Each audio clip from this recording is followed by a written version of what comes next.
Assalamualaikum warahmatullahi wabarakatuh. Kembali lagi di channel Kisah Warganet.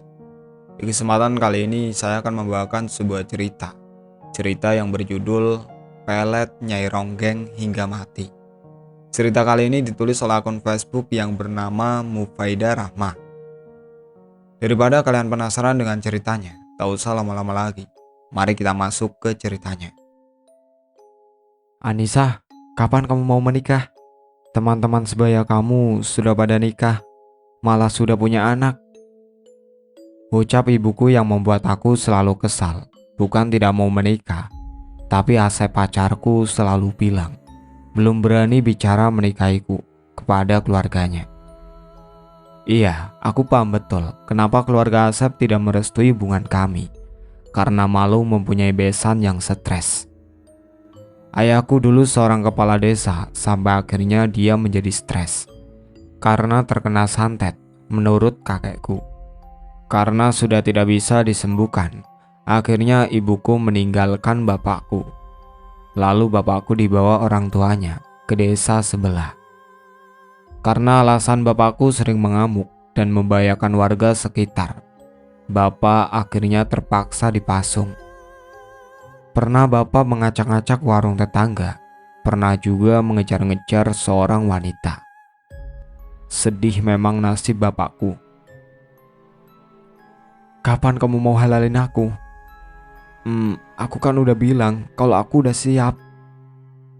Kita udah mau 2 tahun pacaran, mau sampai kapan aku kasih kamu opsi nikah atau putus? Nis, kamu tahu sendiri kan? Posisi aku gak mau jadi anak durhaka. Terserah pokoknya.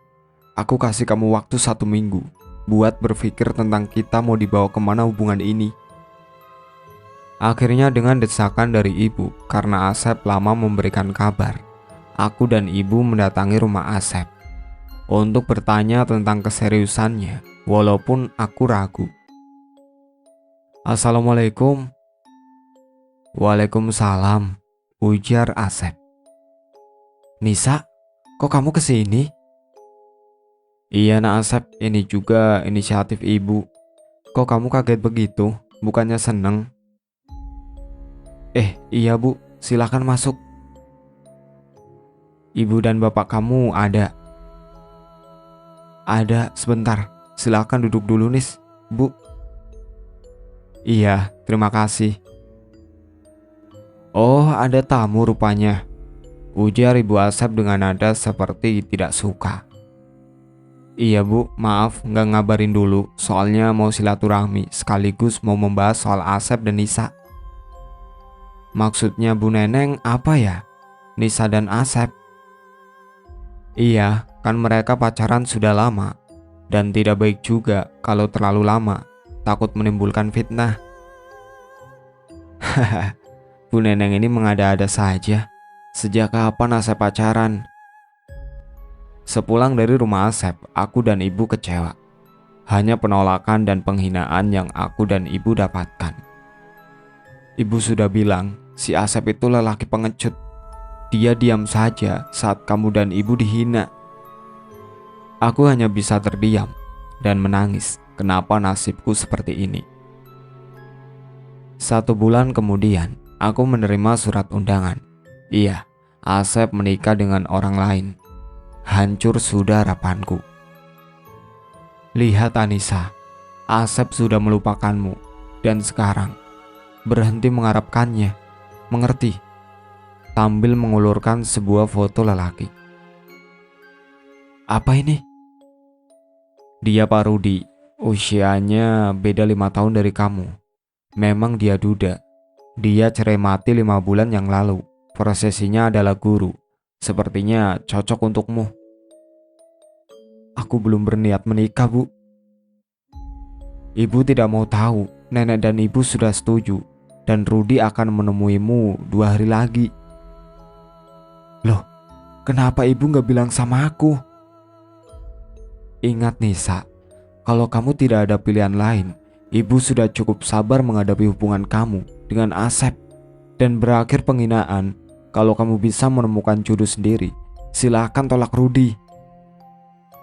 Ya Allah, Apalagi ini, apa aku harus menikah dengan Mas Rudi untuk membalas sakit hatiku pada Asep? Setelah perkenalan 1 bulan, aku menikah dengan Rudi. Mas Rudi orangnya yang dingin, tidak banyak bicara. 3 hari setelah menikah, aku sementara hidup di kontrakan Mas Rudi. Banyak hal yang belum aku ketahui, kadang aku bosan diam sendiri di kontrakan. Walaupun pulang, Mas Rudi jarang sekali mengajakku bicara. Dan saat usia pernikahan 1 minggu pun, aku sama sekali belum tersentuh. Mas, iya, apa yang sebenarnya kamu harapkan dari pernikahan kita? Kenapa kamu belum memberikan hakmu padaku? Maaf. Kenapa harus meminta maaf? Bukan itu yang ku mau, tapi jawaban. Jujur aja Nisa, kamu cantik, baik.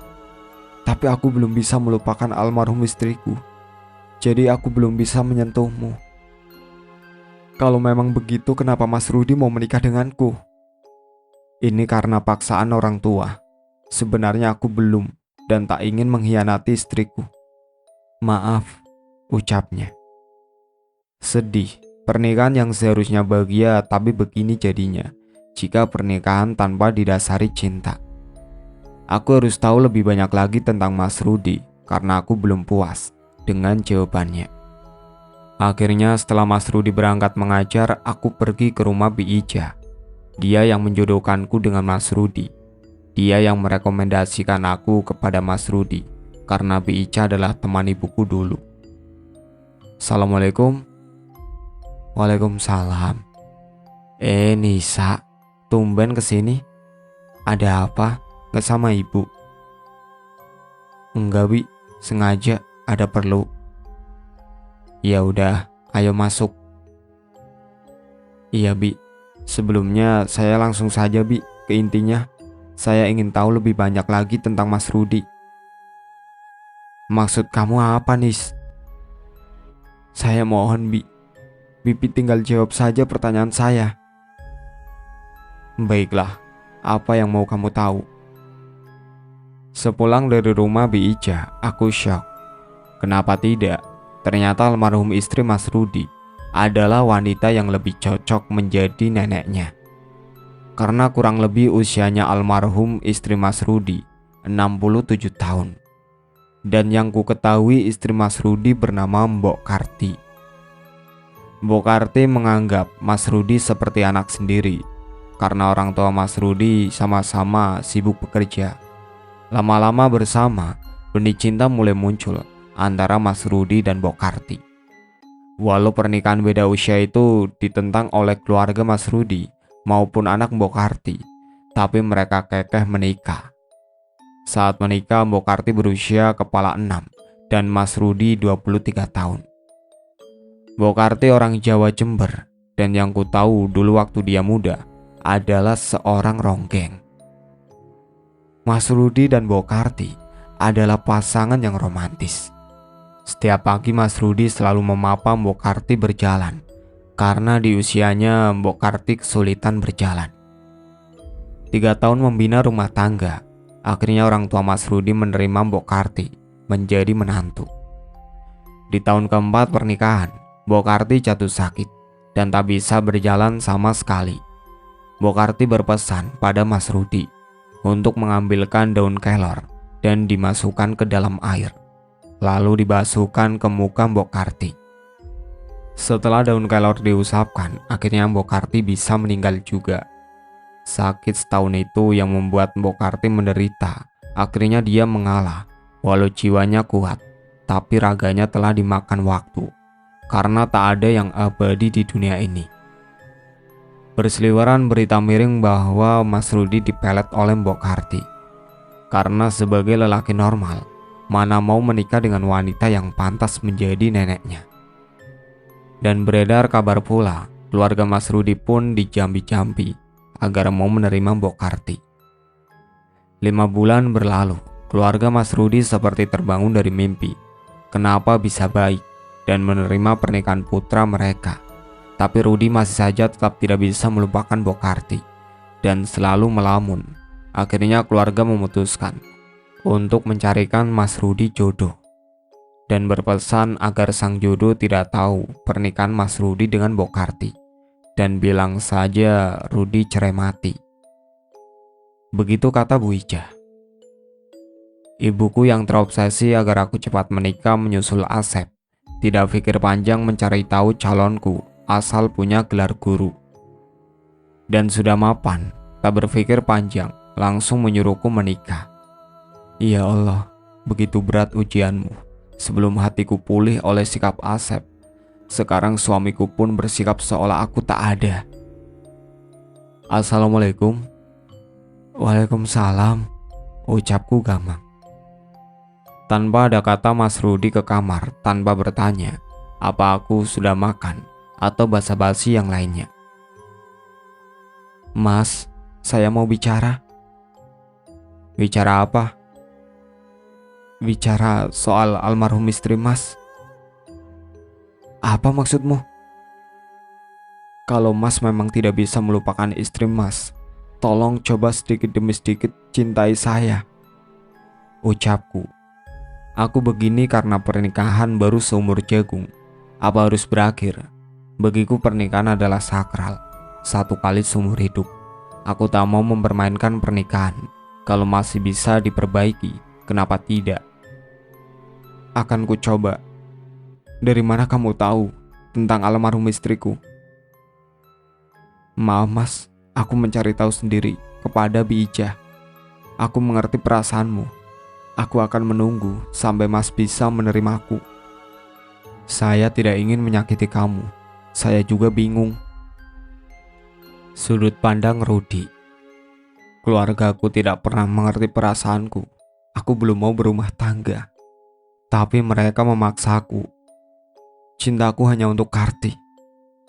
Senyumnya lembut, sikapnya, semua yang ada padanya membuatku candu.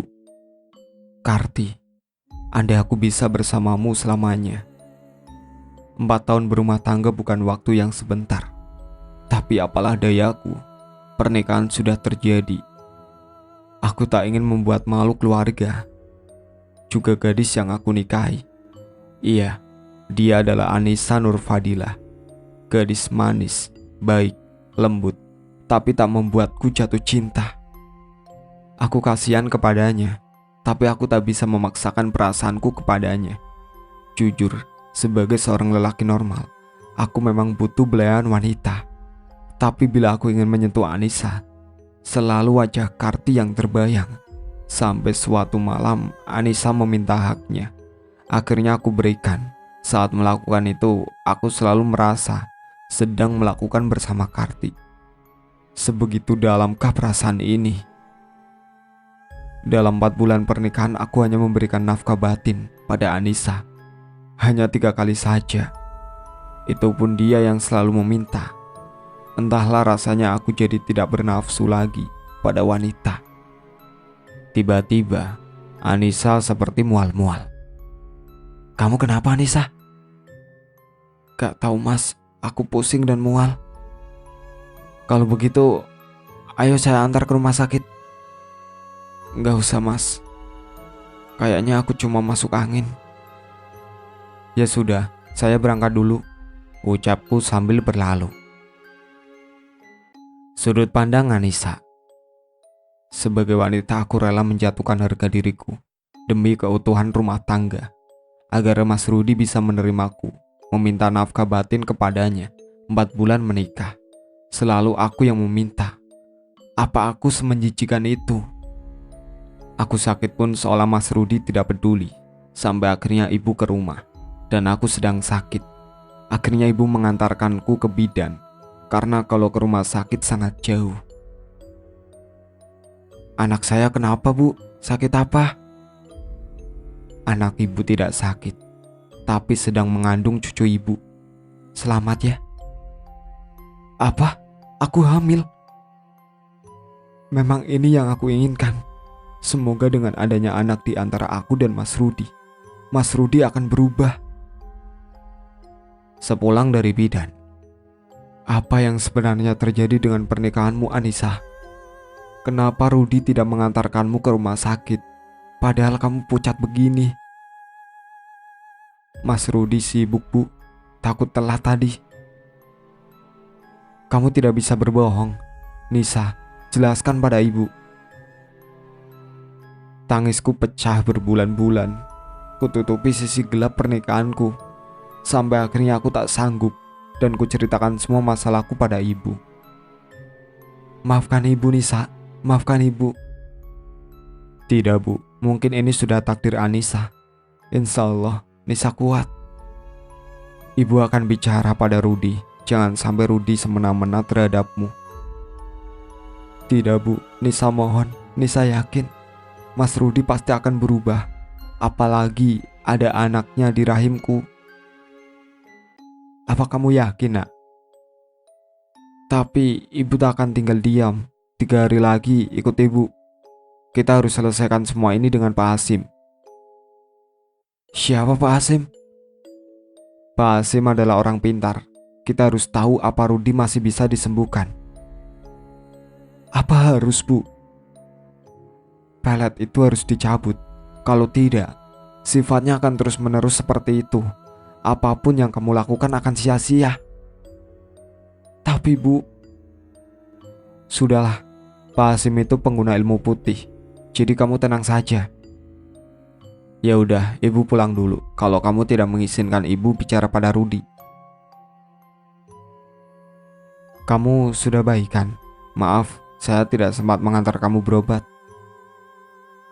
Iya mas, gak apa-apa. Mas, kamu tahu, ini kujulurkan amplop dari Bu Bidan. Mas Rudi mengernyitkan dahinya. Kamu hamil? Iya mas, aku hamil. Kok bisa? Kok bisa? Maksud mas? Ya bisa mas. Kita kan beberapa kali mas. Apa mas ragu? Tidak, bukan begitu. Hanya saya merasa belum siap. Aku tak bisa berkata apa-apa lagi. Ternyata benar, apapun yang aku lakukan tidak pernah mengubah sikap tak peduli Mas Rudi terhadapku. Akhirnya aku setuju. Aku mengikuti saran ibu. Kami pergi ke rumah Pak Hasim. Setelah berbahasa-basi, kami pun mengatakan tujuan kami kemari. Pak Hasim pergi ke kamar semedinya setelah menunggu setengah jam. Akhirnya Pak Hasim keluar. Dia menarik nafas panjang. Berat-berat, ujarnya. Maksudnya Pak? Ucapku tak sabar. Suamimu, ucap Pak Hasim bagaikan petir di siang bolong. Bagaimana tidak, Mas Rudi diberi ajian semar mesem yang sampai saat ini belum ada obatnya. Sangat sulit disembuhkan. Apalagi si empunya ilmu sudah tiada. Pelet jenis tinggi. Karena yang punya ilmu ini orang-orang zaman dulu, di mana orang tua zaman dulu mempunyai ilmu-ilmu kebatinan dan kedikjayaan. Bisa untuk awet muda dan panjang umur. Bisa juga untuk memikat lawan jenis. Aku tak pantang menyerah. Sebelum anak ini lahir, Mas Rudi harus sembuh. Aku ke beberapa orang pintar, dan aku pun berbicara pada mertuaku. Mertuaku bilang, mereka pun sudah melakukan itu, tapi hasilnya nihil. Rudi tidak bunuh diri saja, kami sudah sangat bersyukur. Kamu mohon sabar, Anissa. Hanya itu ucapan mereka, sungguh egois. Saat hamil tiada yang peduli. Akhirnya aku memutuskan pulang ke rumah orang tua. Aku sudah tak peduli apa kata tetangga. Desas-desus tentangku mencuat. Aku menyerah, dan setelah anakku lahir, aku memutuskan untuk bercerai dari Mas Rudi. Dia masih seperti itu karena sukmanya sudah terikat almarhum istrinya. Apapun yang kulakukan sia-sia, tak pernah teranggap ada. Sampai usia anakku 3 tahun, dia masih sendiri. Dia selalu menitipkan uang susu pada Bi Ija. Dia tidak mau bertemu anaknya, entah apa alasannya. Begitupun aku hingga saat ini masih sendiri. Pernikahan yang gagal membuatku trauma. Pesan dari cerita ini, berhati-hatilah memilih pasangan. Ingat, pasangan itu 1 kali seumur hidup. Bukan berarti kamu telat menikah. Lelaki apapun, kamu jadikan suami. Begitupun sebaliknya. Kisah ini kisah nyata. Pas bikin cerita-cerita horor, jujur saya sering mimpi aneh atau seram. Entah itu kebetulan atau memang begitu adanya. Itulah akhir cerita yang berjudul Pelet Nyai Ronggeng Hingga Mati, yang ditulis oleh Mufaidah Rahma. Sekian dari saya. Wassalamualaikum warahmatullahi wabarakatuh.